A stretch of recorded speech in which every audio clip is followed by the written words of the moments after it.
Sousa Show. Sports. Nobody tells our stories better than our clients. The difference is stark. I was rear-ended at a stop.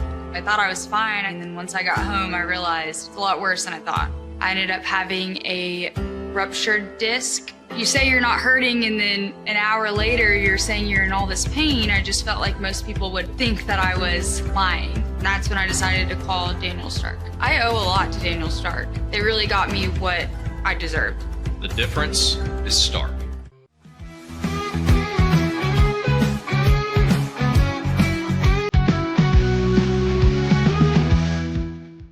We definitely love our relationship and love Extraco. It's been an amazing experience. They made the PPP process easier. They were reaching out to me saying, what can I do to help you?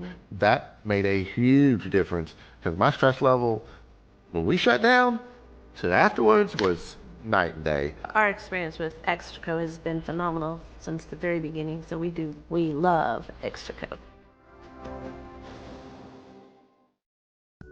Tervis is all about staying hydrated with style and durability. You can trust Tervis tumblers to keep your drinks the perfect temperature, hot or cold, for hours. From the classic insulated tumblers to sleek stainless steel water bottles, each product is built to last and comes in endless designs to match your personality. Stay refreshed and express yourself with Tervis. Visit tervis.com today and find your perfect tumbler.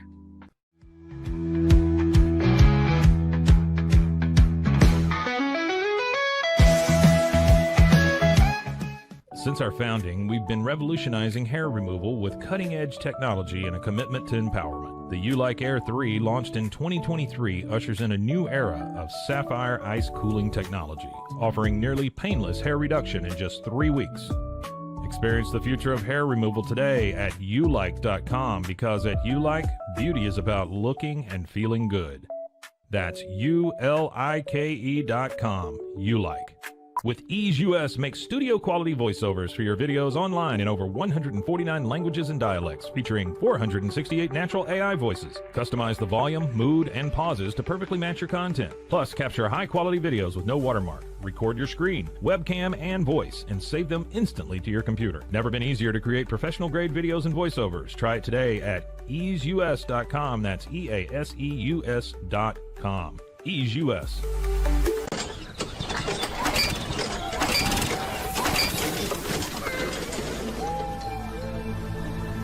Just use AmPace.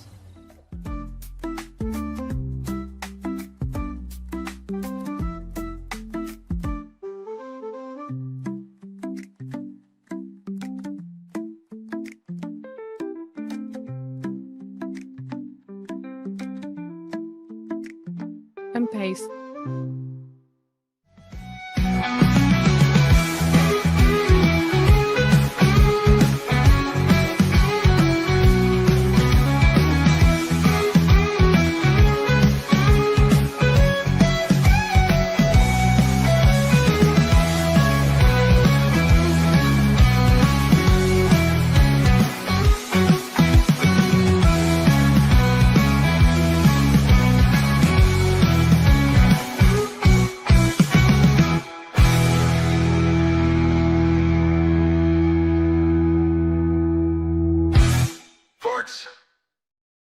We are back, and we are better than ever. It is the Pete Sousa Show, coming to you live in Flower Mound, Texas, the home of the satellite office here in the DFW. Of course, I'm Pete Sousa, Scotty Swingler back in the home office on the wheels of steel back there.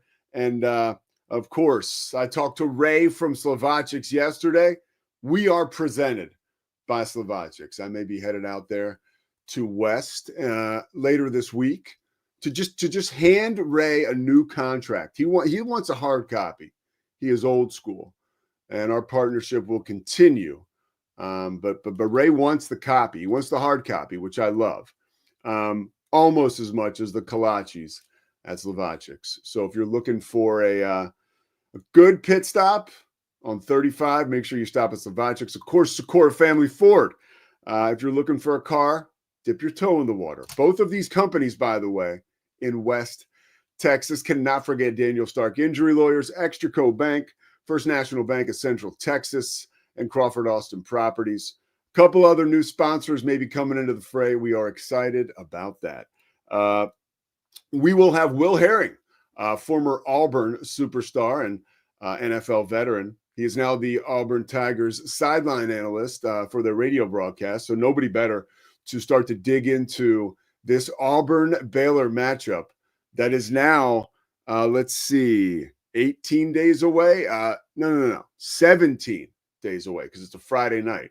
So we are 17 days away from kickoff at McLean Stadium in front of a ravenous Baylor contingent. Auburn's still favored in that game, which is a surprise to me. I was checking. I've done a bunch of shows. I was away in Long Island with my family, but did a couple of, I did a radio show in Salt Lake City, and I did All In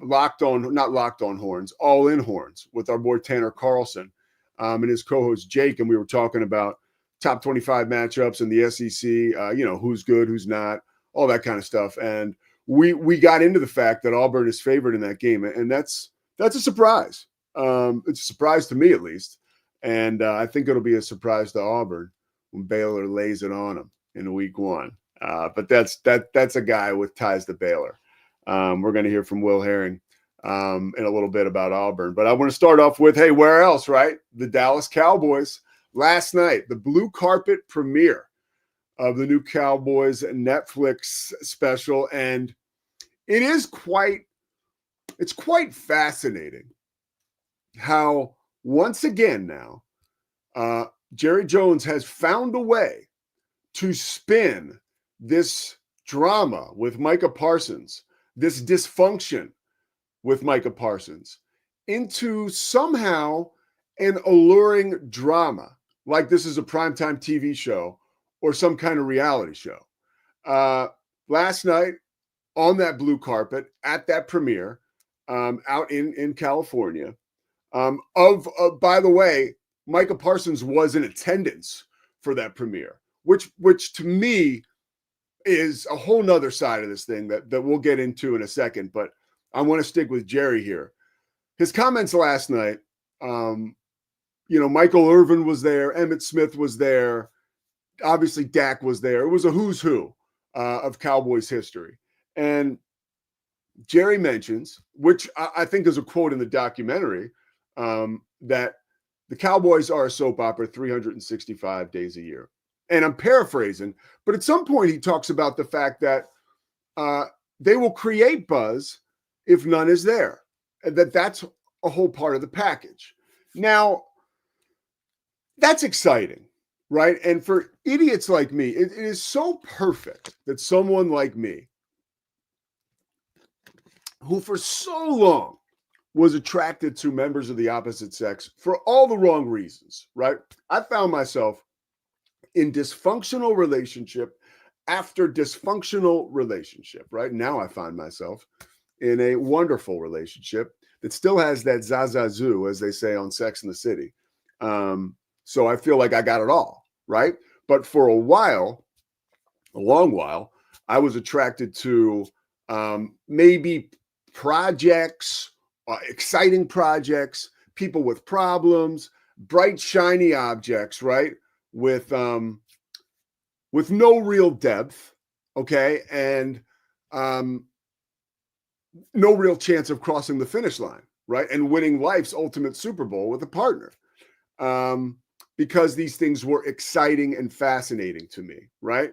A mystery, a great mystery. The Cowboys are that great mystery. They are that dysfunctional partner that you can't take your eyes off of. And you're always thinking, man, maybe we can make it work. There's got to be a way that we can make it work. Because when I look on paper and I see the production, numbers wise, financially for the Cowboys, right? Or maybe measurables for a member of the opposite sex, or their career or their personality or whatever, I got to make this work. Look, dude, until you change, right?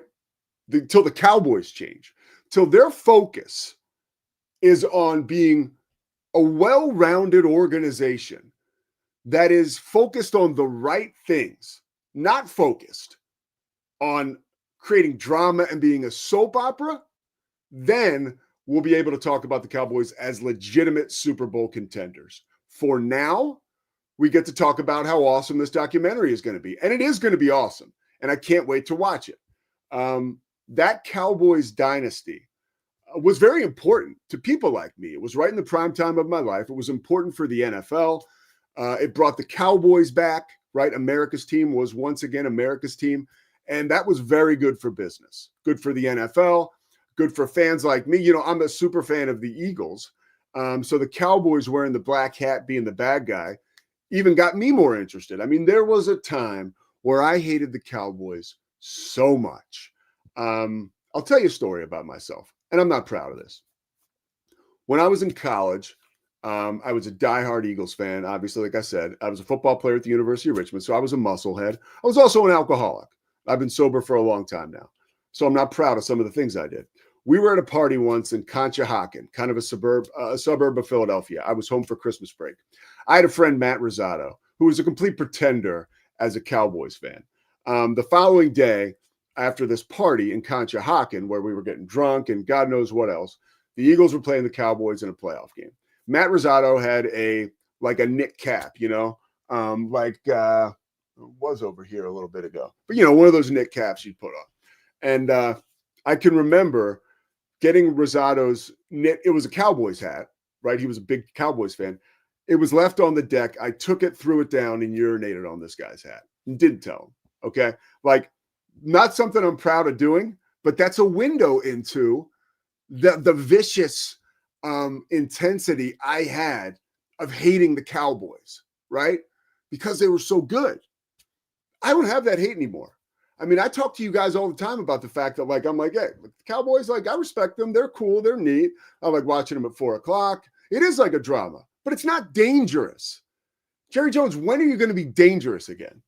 So, and the last thing I'll say about the Cowboys before I want to get a quick note in about Shadur Sanders before we bring Auburn great Will Herring in, is that Micah Parsons was at this blue carpet premiere. Like, dude, what are you doing? Are you holding out or are you not? Like, if you're really holding out, if you really want to trade, then stay away from all the shiny, glamorous things that the Cowboys bring. Because it's very clear that, once again, you're being seduced by the star, by America's team, by Jerry Jones, by the glitz and the glamour. It's okay, Micah, for idiots like me to get seduced by this because I don't have any skin in the game. You're trying to get paid. You're trying to make a statement. And it's clear that you're nowhere near leaving the Cowboys. Your presence at that event last night says to me everything I need to know about your negotiation and whether or not you're going to be a Cowboy on September 4th when they play the Eagles. You will be. And I don't even know how good your deal is going to be, dude, because let me move down here. I kind of screwed my camera up. That was a negotiating mistake that you made. So Micah Parsons being there is hilarious to me. And that's exactly what the Cowboys are all about. Shadur Sanders, 4th on the depth chart after a hell of a performance over the weekend, right? In that preseason game. Doesn't mean anything. So let's not get wrapped up in that. They're going to play the Eagles this weekend. They're actually having scrimmages with the Eagles over the next few days. I know a little something about Kevin Stefanski because I'm from Philly. I used to work for his dad when his dad was the GM of the 76ers. Ed Stefanski, great man. And Kevin Stefanski gives his ones and twos the majority of the reps in practices and in these scrimmages, right? So it's likely the Browns will see a lot of Joe Flacco tomorrow. In the preseason game, when they play the Eagles, in the actual game, we'll see more Shadur. We'll see more Dillon Gabriel. You would hope that Shadur Sanders will get more reps with the ones and twos, right? But I think that'll happen after this weekend because here's what's going to happen this weekend. And I don't make predictions very often, but I'm going to make one here because it's not so much of a prediction as it is a fact. Shadur Sanders and Dylan Gabriel are going to get the Lions' share of snaps in this preseason game against Philadelphia for the Browns. And Shadur Sanders is going to outplay Dylan Gabriel in a sense of this. In this sense, I want to say. Shadur passed the eye test with flying colors on Friday night at Carolina. I watched the whole game. And if there was one thing the dude looked like, he looked like a comfortable NFL quarterback that knew exactly what the hell he was doing. A lot of times in the preseason, even with the highest of high-profile draft picks, we don't see that, dude. We don't see that. And it's not as though he wasn't under pressure. You know, there was one moment where Shadur, and he probably made a mistake by escaping the pocket and just keeping the play alive for too long. But there was a scramble. He was outside of the pocket. This is the NFL now, and he was playing against 2s and 1s at some points during the game, and nobody could catch him. And Shadur is not like that fast, but it was very clear to me that this guy's got like the quickness, what it takes to escape the pocket and to escape these amazingly talented, huge men that are playing in the NFL. He also showed it with his arm. He showed it with his head. And I thought it was hilarious, the interaction he had with Tony Grossi, local Cleveland sports radio host afterwards. I take offense to the fact, if I'm Shadur, that Colin Cowherd was saying yesterday that Shadur needs to focus more on the field and not worry about Tony Grossi. I thought their interaction after the game was hilarious. I think it shows that Shadur has a great sense of humor and that he's an overall good dude. Don't worry about the depth chart. It's going to take care of itself on the field. The Pete Sousa Show presented by Slovacics. We're stepping aside.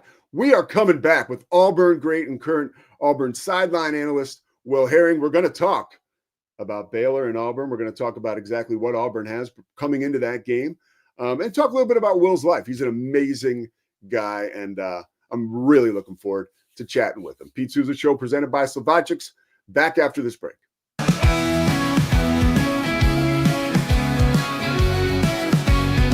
Nobody tells our stories better than our clients. The difference is stark.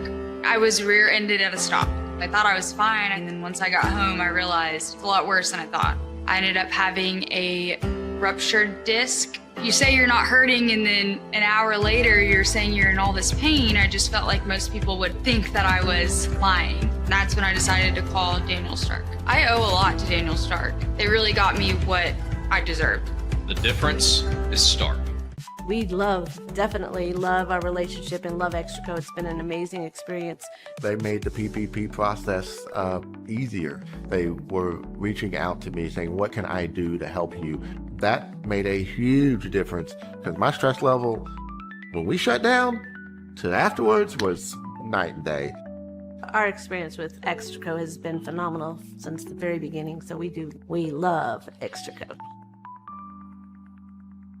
I don't know, if Bubble wasn't here, I don't know what people would be doing, like making PowerPoints or something. Bubble allows you to make it real and for it to actually work. So I feel like Bubble bridges that gap and being able to give people the opportunity to make their ideas come to life really quickly too. I love that I can sit down and build something the way that I think it should be built and have the control over it. Bubble turns ideas into fully scalable apps. Try Bubble today. Hi, I'm Jo from Face Theory. You're going to want to have a specific goal for your skincare routine. What do you want to achieve? Active ingredients are really strong, and if you're using too many at once, your skin can get overwhelmed. Don't overspend on products. Choose products that have scientific research behind them. At Face Theory, if you're not happy with a product, just say so, just give us a shout and we'll give you your money back, no problem. I know you're gonna love this Kodak Dot Plus printer. You guys just connect it to your smartphone and then you're gonna use the Kodak Photo Print app. It's going to print you a 4x6 photo. I am just in awe. I love how these turned out. Also, the printer comes with a free cartridge of 10 photo sheets. I can assure you, you are going to love this printer as much as my family has. You guys have to check it out for yourself. Streamline event and appointment booking with Amelia's sleek, modern, and fully customizable booking forms. Tailor the colors, fonts, and design to match your brand and seamlessly integrate with your WordPress website. Whether it's for events or appointments, Amelia makes booking simple, stylish, and perfectly aligned with your business. Enhance your booking experience today at WPAmelia.com. That's WPAMELIA.com. Amelia. When you learn a language with Babbel, you start a journey that takes you further and further. Anytime and anywhere you wish. It's easy and fun. Broadens your horizons and keeps your brain fit. A journey into new thoughts, new cultures, new adventures. So what are you waiting for? Start your journey with Babbel now.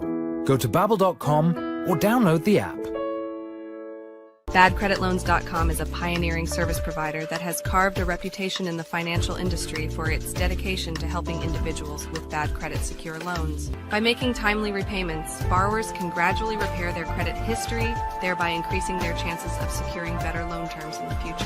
BadCreditLoans.com serves as a beacon of hope for those with bad credit. Simple, fast, and reliable loan application process. And its commitment to responsible borrowing makes it a trusted partner in the journey towards financial stability.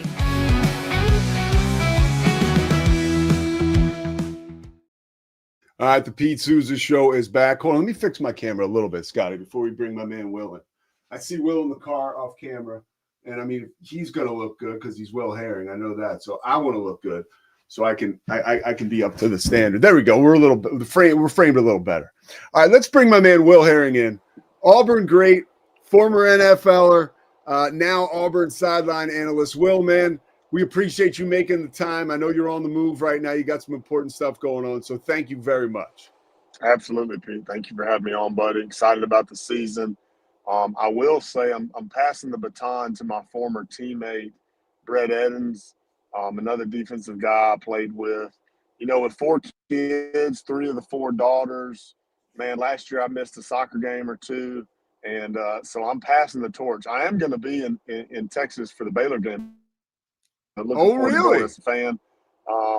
Yeah, I got one of my old teammates is a Baylor guy, so I'm trying to pull some strings and get down on the field. But I'm not going to be. I may go give Andy and Ronnie B a hard time if I can heckle them a little bit. Those are my radio guys. It was a blast, man. I loved doing it for 2 years. A lot of fun going on the road, getting to see some cool places that I'd never been to.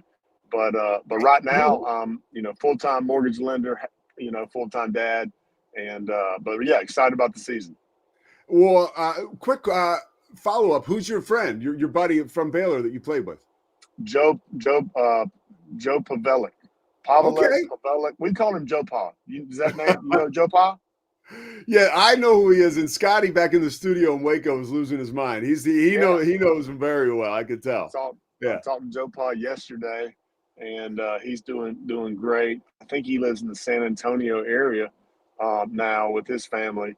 But yeah, Joe Pa was the man. When he was a dear friend. So my 4th year in Seattle, he was a rookie, and just a great teammate. We actually lived together. So my wife and I, like, his lease ran out towards the end of the season. I mean, I don't know who signs a lease in an apartment that doesn't go through the entire season, but evidently Joe Pa does. And so he was homeless for like a month. All right. And after we spent a month, two married couples under one roof in a 1,346 square foot house, like, that was all I wanted of Joe Pa. But I do still love him and looking forward to seeing him and his wife. I got one question for you personal before we jump into the football stuff. I used to work at a news station, and one of my missions was to help get young kids in foster homes adopted. What you and your wife have done with adoption, and people just look it up, check it out. It's an inspiration, and I just want to say thank you, because it's really special, unique work. What's the number one thing you've gotten out of your work and adopting?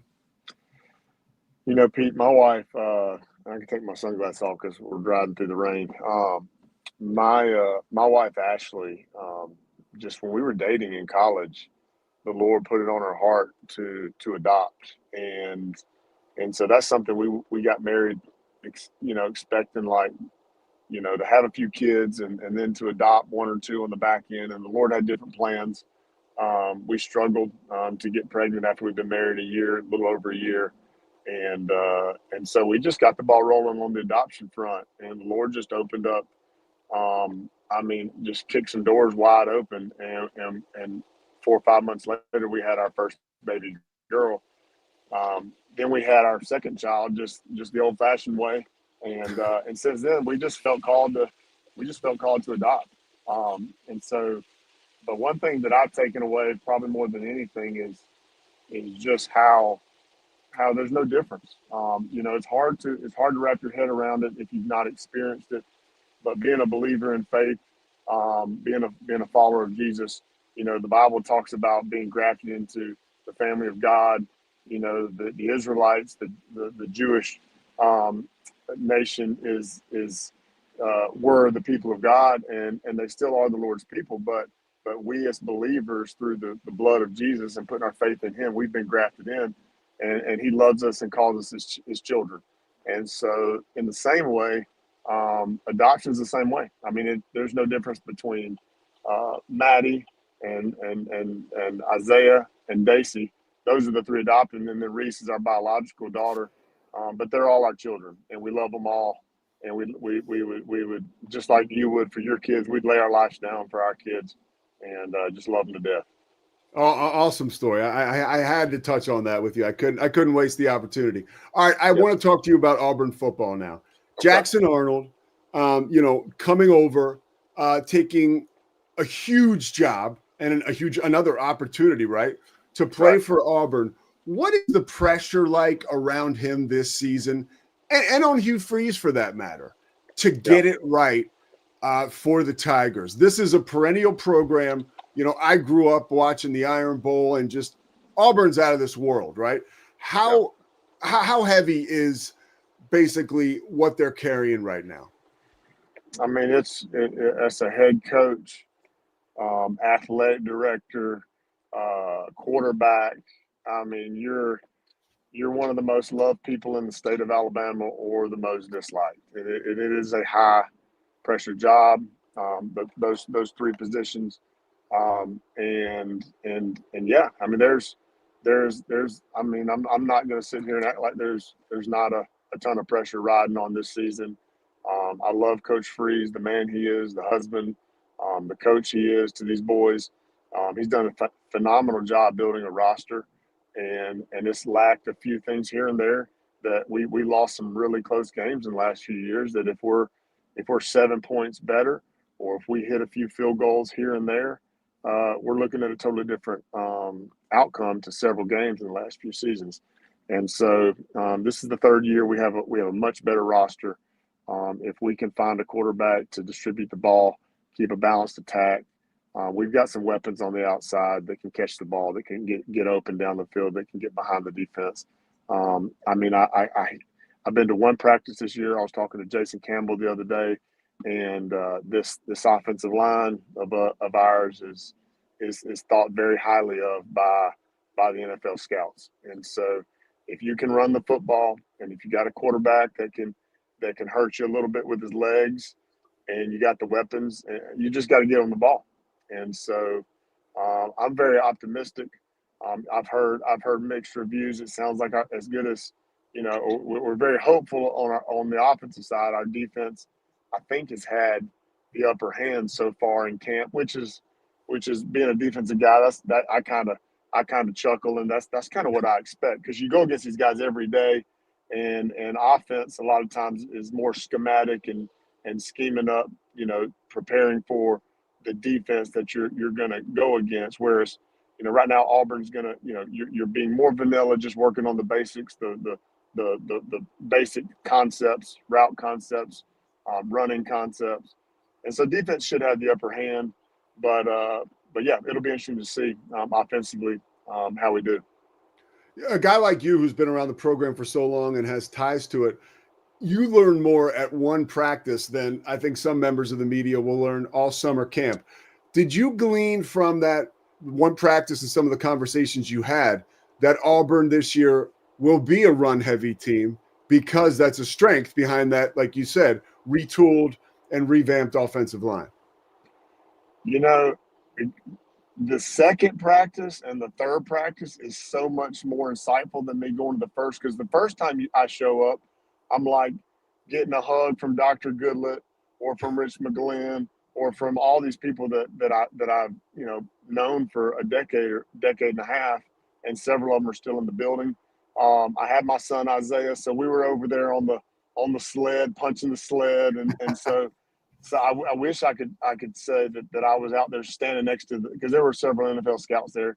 Their job is to evaluate. My job was just to go out there and have a good time with my 10-year-old, and to just enjoy catching up with some folks. Man, this offensive line, they look good. They look good in pads. They're. I mean, it's an SEC. It's a Georgia caliber offensive line, and if you can get your running back going to the second level before he's checking up, I mean that's where Alabama and Georgia's success has lied in the last 5 years for Georgia's 5 or 6, 7 years for Georgia, and 10 or 15 for Alabama. They build it from the ground up, and so. But to say, is it going to be a run heavy pass? Man, I think that's hard to say, because on paper we've got a better wide receiving core than running backs. We've got Damari Austin, but besides him, we don't have a ton of experience. Jeremiah Cobb has shown flashes, versatile guy in the backfield that can catch as well as run. But we also got a young buck from Elba who set all sorts of Alabama state records. So don't know much about him. He's young. What's the learning curve going to be like for him? So I don't necessarily think we're going to be a run heavy team. We've got probably a little more experience at the wide receiver, a little more upside at the wide receiver position. So it'll be interesting to see. All right, one last question for you before I let you out of here. You have great experience, obviously, in the NFL, and I want you to lean on your Auburn experience here. You have as a player, you're looking at this SEC schedule and you're like, man, this is going to be a meat grinder. But then you start the season off with a formidable opponent like a Baylor. Where's the mindset like for a young man at Auburn who knows that SEC season is right around the corner, but you've got to focus on another big game against another Power 4 conference in the opening week on the road on a Friday night? What's the mindset like? Yeah, I mean, camp is they don't physically maybe get after it like we did, 15, 20 years ago, but it's still training camp. It's still a grind. And I would imagine that they look at, you show up to camp that first day and you're like, we got a month of, a month of camp ahead of us. But having a formidable opponent in that opening week, I love that. Even if it's not a top 5 or top 10 program, it does give you something to set your sights on. For us, we played Washington State one year, and they were a West Coast team, a Pac-10 team, and we didn't really know what we were getting into, but we knew they were a legitimate program in a totally different part of the country. And by the end of the camp, let's face it, you're tired of like headbutting the same guy every day, and you're just ready to go hit somebody with another color uniform on. And so, this team will learn a lot after the first game on Friday. I do love that we're playing a formidable opponent. Then we got a couple lesser opponents, and then after that, it's hey, let's get into it. We got Oklahoma and A&M on the road, and we're gonna be into the gauntlet of the SEC schedule at that point. Will Herring, man, amazing dude off the field, great player on it in the NFL and at Auburn. Thank you so much for taking the time with us today. Absolutely, Pete. Thank you, buddy. War Eagle. All right, man. You got it. We'll see you down the road. That was Will Herring, and that was an amazing interview and a great dude right there. And I'm telling you that stuff about adoption, that just spoke to my heart, so I had to ask him about it. So all you football junkies, step aside. All right, that was one for me. We got one for Scotty coming back on the other side of this break. We're digging into the top 25. Scotty Swingler, Pete Sousa, college football. Slovacics, thank you. We'll be right back.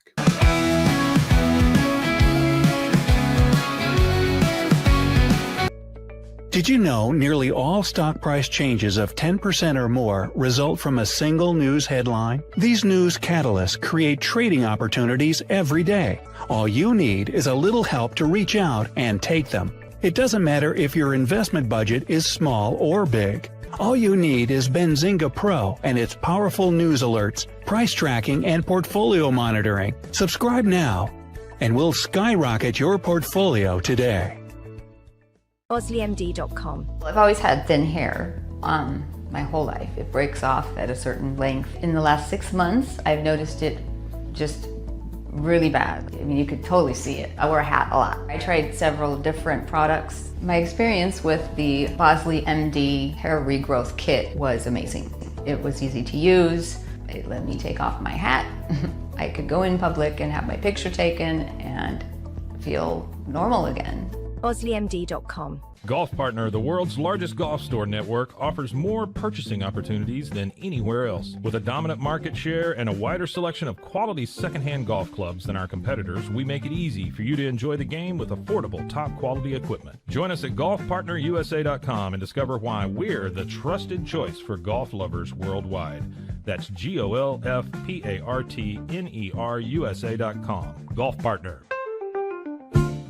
Since 2003, Bluehost has been empowering people to harness their brands online with innovative web hosting solutions. Trusted by over 2 million users, we're the longest-running WordPress.org recommended host. With Bluehost, you get a safer, better web experience, supported by the world's most popular site builder, and backed by our commitment to open source projects. Visit Bluehost.com today and take your website to the next level. Experience the future of secure private cloud storage with Internex. Protect your files with end-to-end encryption, ensuring your data stays private and accessible only to you. Enjoy seamless, fast storage without compromising security. Visit Internex.com today and take control of your digital life. That's INTERNXT.com today. Apollo Neuro is a new kind of wearable that helps your body recover from stress. It's like a wearable hug for your nervous system that helps you calm down and feel better. The Apollo wearable will send gentle vibrations to your body, like a song you can feel instead of hear. You feel better, you sleep better, and you can get back to being yourself. Learn more at apolloneuro.com. Protect your online privacy with NordVPN. Browse securely, access content from anywhere, and keep your data safe with military-grade encryption. Whether at home or on the go, NordVPN ensures your digital freedom. Stay secure. Download NordVPN today at nordvpn.com. That's NORDVPN.com.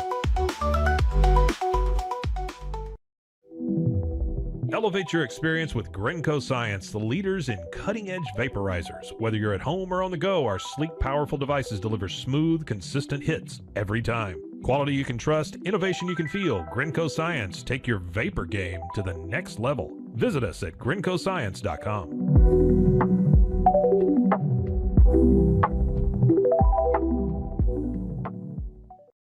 It all began with a simple idea, cutting handles off old ski sticks to create better pull-up bars. This sparked the creation of the revolutionary Angles 90 handles. After testing over 70 prototypes with 300 athletes, our patented handles were launched in 2018. We continue to push the boundaries of strength training. Join us in making your training more natural and effective.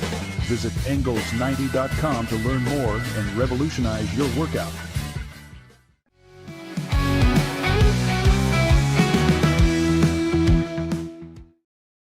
Sousa Show returns. I'm trying to get myself. Scotty, I'm sorry. Scotty's probably so pissed at me. I got to figure out this like setup here, right? Scotty, what do you think? I mean, do I have too much headroom? Come on in. Yeah, I do. Let me too much headroom, and you're like off to the side, buddy. Should I move? Okay. You need to be center. Yeah, there we go. Center stage, Pete Sousa. Yeah, okay, my bad. So, first of all, where else can you talk about urinating on a Cowboys hat in Block A, and then 3 minutes later, you're talking about how the Lord can inspire you to do good and change lives and adopt, and you're authentic about both. That guy Will Herring was awesome, dude. Awesome. Yeah, only on the Pete Sousa show. This microphone arm, you see we replaced this because that other one was broken. It keeps floating up on me. Watch this. It's a ghost of Mike. It's a ghost of Mike Hamilton. That's right. I'm going to turn this around real quick, so even if it floats up, you can still hear me. Hey, what the hell is Mike talking about on Facebook? What's happening? I'm not on Facebook, Pete. Thank God. He has got an issue with a woman, and I think it's family related. But he's gone there. He's posting it all over Facebook. Oh yeah. So Mike, buddy, I don't know that I want to get into that. No, we're not going to get into that. We're going to get into the top 25. Yes, please. I have a lot of thoughts, bro. Let's bring it up. And I was not surprised at all. I'm actually encouraged because, as I mentioned off the top of the show, I was on with those dudes from All In Longhorns. They're on the Rogue Media Network, by the way. Check them out. They do a great job. But I was on with them Sunday. The show's actually up today, I think, so check it out. But I had Texas as my number one team, and it wasn't just because I was talking to two dudes who do a Longhorns pod. I feel like they're the best team in the country. So I'm fine with that number one. I mean, I think Texas only got better. I really do. I mean, I know they lost folks and new guys coming in via transfer, but I believe that the quarterbacking situation couldn't be any better, and the coaching situation couldn't be any better, and their defense is the lights out. So I have no issue with that. Mr. Yeah, Slinger. I heard some stat, and I think I heard it on the Cowherd show as well. I heard you quote Cowherd earlier about Shadur. I'm pissed at him, yeah. That something like only once out of the last 12 years has the preseason number one team won the national championship. However, in that same span, it's always been a top 6 preseason team that's won it. So if those statistics hold true, then it will not be Texas, but it will be Penn State, Ohio State, Clemson, Georgia, or Notre Dame who will win the national championship again this year. Of course, statistics are meant to change. Records are meant to be broken. But I found that really compelling. I don't know, man. I don't have a problem with Texas at 1. I'm with you. What's your biggest problem? Texas A&M is ranked. Dude, our boy Samuel Holtz, who's new to the show, man, in the chat, this is what he says. Hold on, let me bring him up here because he agrees. I live in College Station. Texas A&M is way too high. They're dropping a lot of passes and practices. I believe Scotty retweeted a photo. Yeah. I tweeted that video of Marcel Reed unable to complete a deep ball on air. Yeah, dude, A&M is just a perpetual. They remind me of Texas Tech. I feel like A&M and Texas Tech do this. Tech more recently, A&M throughout their history. We get all excited for 8 wins, and I just think that's where they're going. Yeah, to me, Pete, Michigan and Oklahoma and Texas A&M, all 3 are on here more for the brand than what they are actually going to put on the football field. That doesn't mean that they're all not going to end up being top 25 teams, but I don't see any reason why, based on what happened last season or the offseason, Michigan, Oklahoma, and A&M should be rated so high. I think that's brand bias. I was happy to see Indiana at 20. I told you they're going to be good again. Watch out for Illinois at 12. Yeah. They're getting a lot of love here. Luke Altmaier, obviously a great quarterback. And then I found this interesting. There's only 4 Big 12 teams in that top 25, but the first 3 out are all Big 12 teams. If you look at that others receiving votes, you've got BYU, Utah, and Baylor right there. Yeah. So, I mean, there's no consolation prize in football, right? It is what it is. But you could look at this as, oh, man, only 4 Big 12 teams are in the top 25. But you could also say, man, 7 Big 12 teams are in the top 28. according to voters right now. And I think that speaks to what you and I have talked about all offseason, the depth and the chaos of this Big 12 conference, that anybody can win it, that anybody can beat anybody. And, of course, Colorado and TCU a little further down that list receiving votes as well. I have a theory on the Big 12 this year, and I'm interested to see how it plays out. I think it's quite possible that the quarterback play is really going to be important for this conference because there's a ton of attention on these great quarterbacks that are returning, and we're looking from a unique season from Big 12 quarterbacks, and it's sexy and it's drawing a lot of eyeballs. And if those quarterbacks can deliver and make the Big 12 one of the conferences that people are talking about, right? I believe this. I believe that could push maybe a third team into the college football playoff, can give the conference a little bit more juice to everyone involved in creating these polls and obviously creating the 12-team playoff race.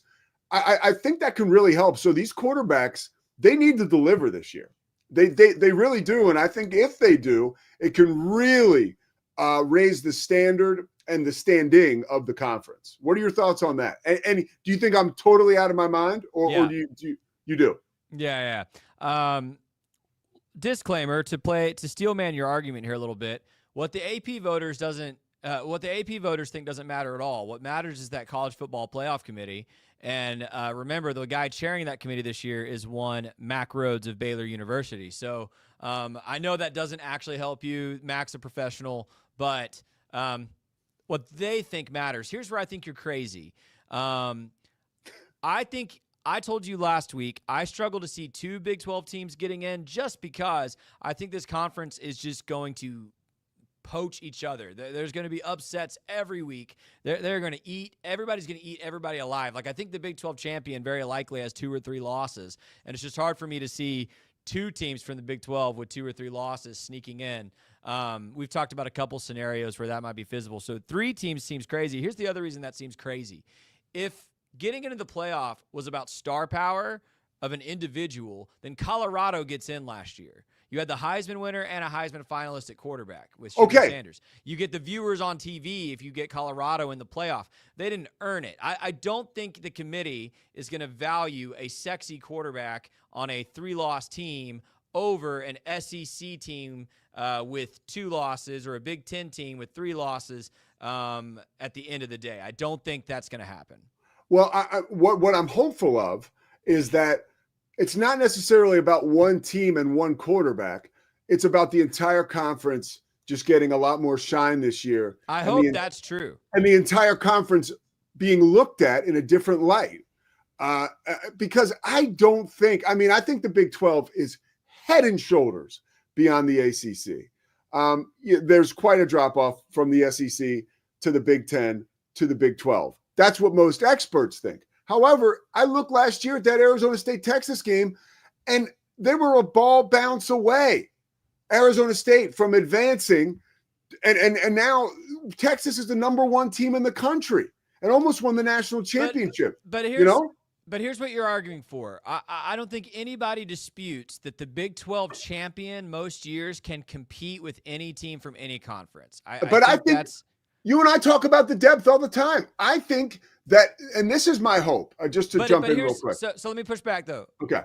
Iowa State, in the manner in which they lost the Big 12 championship game, did not look like they belonged in the college football playoff last year. Yes. Colorado, probably, if the Big 12 was going to sneak 3 teams in last year, Fantasyland, Iowa State probably gets in for being the runner-up. And then Colorado's probably that 3rd team just because of their record and their star power. And Colorado got washed in their bowl game against another team from the conference. So that just doesn't help. And by the way, to your point, Colorado played everybody in that game too. So it wasn't like one of those mail-ins. Yeah. So like the Big 12 just does not have much of a leg to stand on. I agree with you. The Big 12 champion, whoever emerges from this conference, Baylor, Arizona State, Iowa State, Tech, whoever it is going to have a shot to make the Final Four. Like they're not just going to make the playoff. They're going to have a shot to win a couple games in the playoff. Absolutely.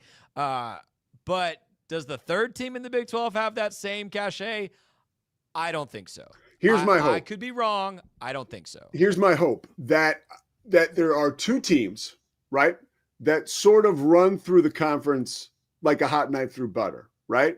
Maybe accruing one loss, and then maybe one non-con loss, right? And then you get to the championship game, and both of those teams, regardless of who wins, get in. And then you have a team like Baylor, who maybe, let's say Baylor loses to either Auburn or SMU, and then loses one or two games during the regular season in the Big 12, they still maybe get in. I believe that could happen. I think there could be two teams with complete star power, right, that roll through the conference and the non-conference and are ranked in the top 10, top 15 that face off in the Big 12 title game. And then there's another one that squeezes in because of the notoriety and the accomplishment of the other two and a different perspective on the Big 12. I believe this conference really has what it takes to punch with some of the best in the country. And to what you say all the time, which you seem to have abandoned that right now, is that this is a very deep conference. Like you've always said, like the 8th team in the Big 12 is better than the 8th team in the SEC. I do believe that, but I don't think Iowa State last year could have beaten any of those other teams in the playoff. I agree, but that's last year. I think the conference is better this year. I really do, all the way around. I really believe that. And I don't think it's better to the point where it's going to be a slugfest and teams are going to beat the crap out of themselves. And I'm going to be on Inside the 12 every week talking about parity and close games. I think I'm going to be talking about, like, look at this, Texas Tech and let's say Arizona State, once again, ranked in the top 15. You know, they're both headed for, and then, you know, and they're moving up and up. I think that here's just the unfortunate reality, though, Pete. It's not just about who's worthy to get in. It's who are you leaving out. In order for the Big 12 to get multiple teams, you're going to have a lot of the top SEC teams or the top Big 10 teams pull in Alabama last year. And by that, I mean you're going to need some of those teams to have 2 losses on their resume that they cannot explain. Bottom line with Alabama is a 3-loss Alabama might have gotten in last year. The problem is 2 of their losses were to Vanderbilt and Oklahoma. Yeah. And Oklahoma had their worst season in 30 years, and Vanderbilt was Vanderbilt. And so, you know, you're going to need some of those teams to kind of like collapse, I think, if you're the Big 12. Because, it's not just about who's worthy to get in. It's you've got to convince this committee that the SEC doesn't deserve 4 teams, that the Big 10 doesn't deserve 3 to 4 teams. And the way that these preseason rankings are shaped up and just the perceptions, I don't see how you do that unless there's like 3 Alabamas this year that lose to bad teams. Well, I agree, and I certainly agree with what you said about Oklahoma last year, and I would parlay that into this year. I think Oklahoma is totally overrated in that poll. I have major issue with that. I do not think Oklahoma. Has anybody looked at their schedule? Like, it is a meat grinder. Yeah, like, I don't think they're gonna get 8 wins. No, dude. I don't think they're going to get 6, man. And one thing that I found to be pretty interesting, I'm trying to find it here as I'm looking at my college football odds. Last night I was on odds to reach the college football playoff for these teams, right? And I was just surprised at who the odds makers think. Like, for instance, right? Like, if you say Alabama is going to get into the college football playoff, like, the odds makers pretty much agree with you. Like, you know, if you bet against Alabama getting into the college football playoff, like, you're not going to win a lot of money. The odds aren't in your favor. You know, like, the odds makers believe Alabama is going to be in. Obviously, the odds makers think Texas is going to be in. There's a lot of teams. Let me see another one. Utah is plus 400, so obviously they don't think they're. Ohio State, you know, they think they're going to be in. So it's interesting to see. I was surprised. I guess what I'm saying, that's a long way of saying I was surprised that Alabama is looked at as a team who is likely to get into the college football playoff under Kalen DeBoer in his second year. And it's still a ton of question marks around that program.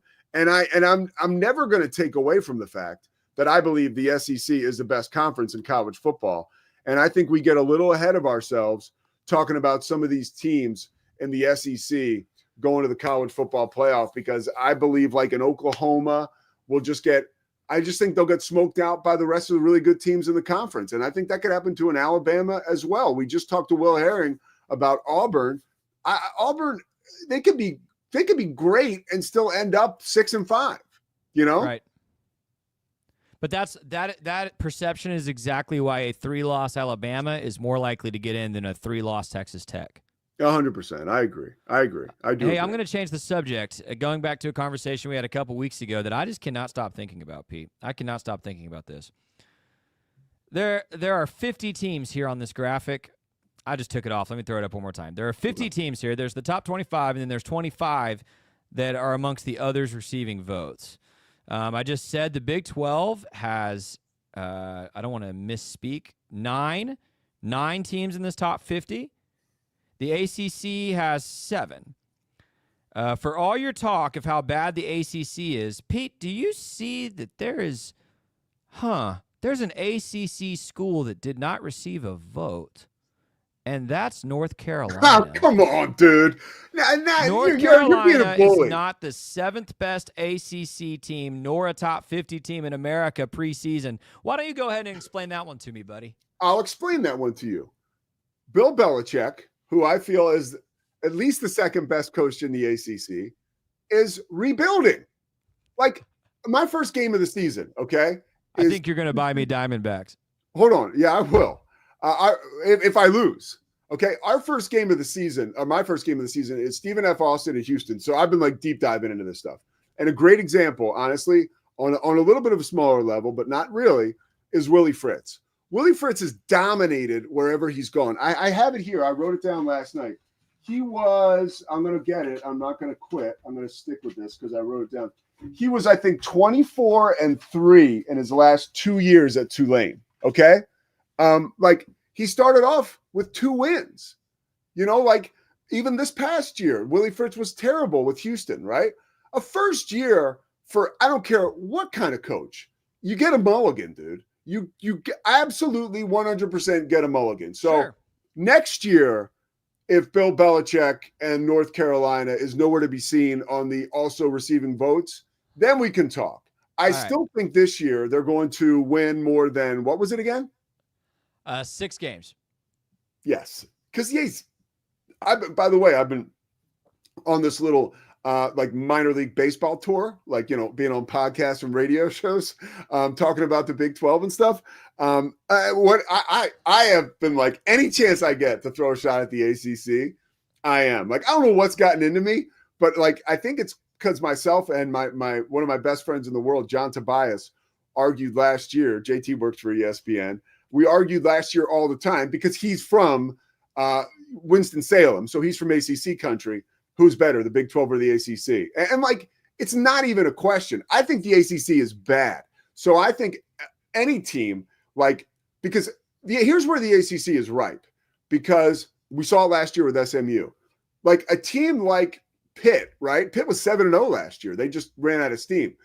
If one of those teams can get going and like remain like undefeated against like a bullshit schedule, pardon my French, like they'll be considered for the college football playoff, even if they're not the team that wins the conference. Like you have the ACC getting 2 in. I do. By the way, Georgia Tech last night, I noticed this was, I think they're plus 450 to get in the playoff. So why don't you go ahead and put your money where your mouth is, dude, and and go ahead and punch a ticket there for your boy Brent Key to get to the college football playoff. You'll win some money. I think I told you this, that Maybe Sawyer I'll do Robertson it for you plus, so we can have some fun. Yeah, let's do it. That Sawyer Robertson plus 6,600 to win the Heisman is still calling my name. I bet it. I put $50 on it yesterday. The odds I got equal to like I'll win $2,400. So bring it on. Let's go. I love it. There was one more thought I had when I was looking at this. I got one more thought for you while I'm rolling. Okay, go ahead. People get pissed about Texas Tech and Texas A&M. I got news for you, okay? One of those 2 teams, guys, is going to pop this year. One of those 2 teams that people in Texas and around the Big 12 and the ACC, you guys always take dumps on Texas A&M and Texas Tech, right? Because they, especially Texas Tech now, has really entered this new zone where they're a bullseye, right? There's a bullseye on their back because of all the money. So people like to give them a lot of hard time, give them a hard time. I think one of those two is going to pop. Too much talent. Mike Elko is a great coach. Joey McGuire has shown that he is a motivator and a recruiter, and he knows how to delegate, which is the perfect formula, I think, for a successful coach at Texas A&M. One of those two teams is going to pop. Write it down, dude. And when I mean pop, I mean make to the college football playoff. You want to make another bet? Of course I do. I'm a degenerate. Yeah. I bet you Baylor, who never receives the same love or hype as those two, has a better record than both when we're standing at the end of the season.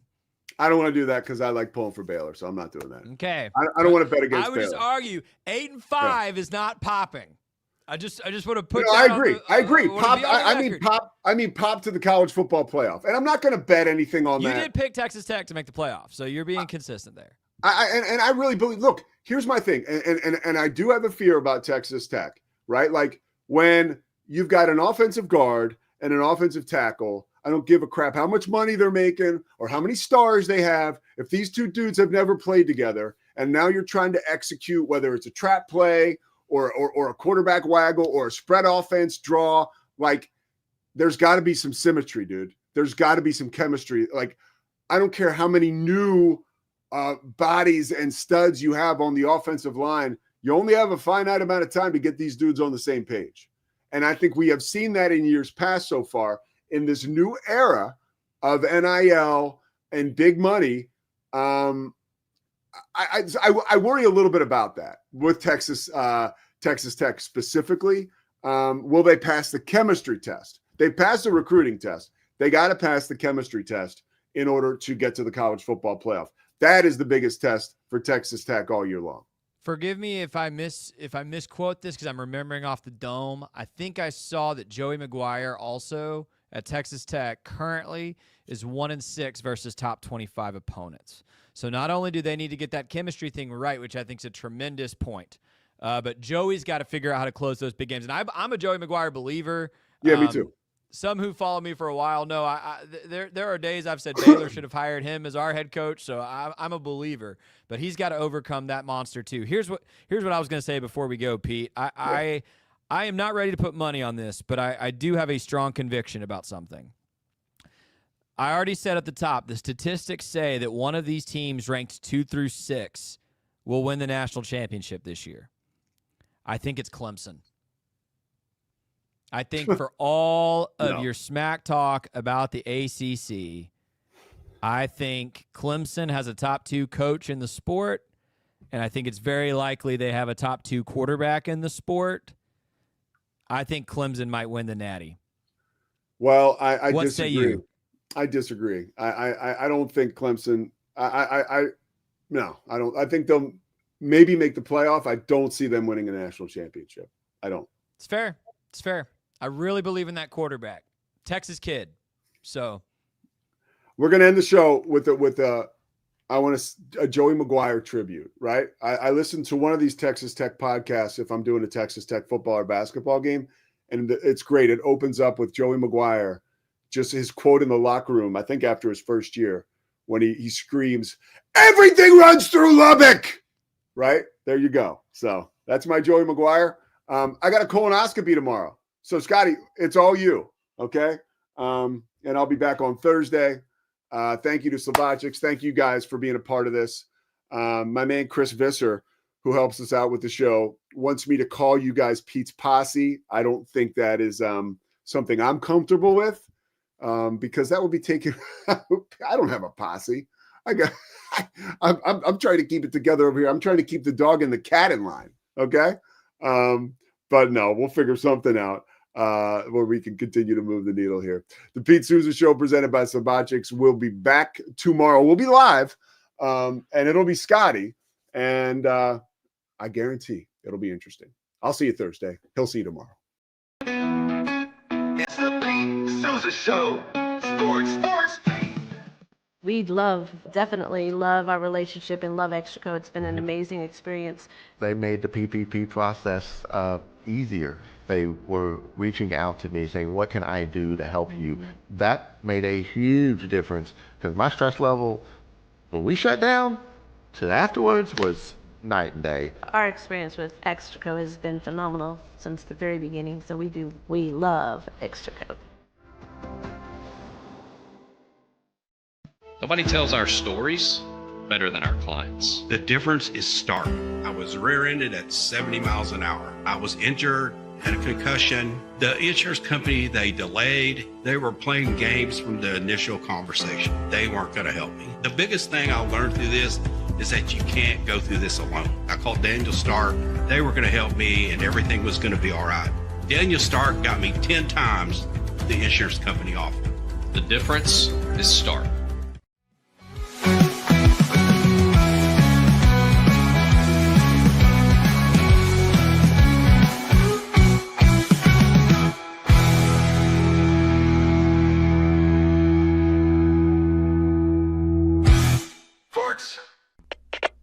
We are Rogue Media Sports.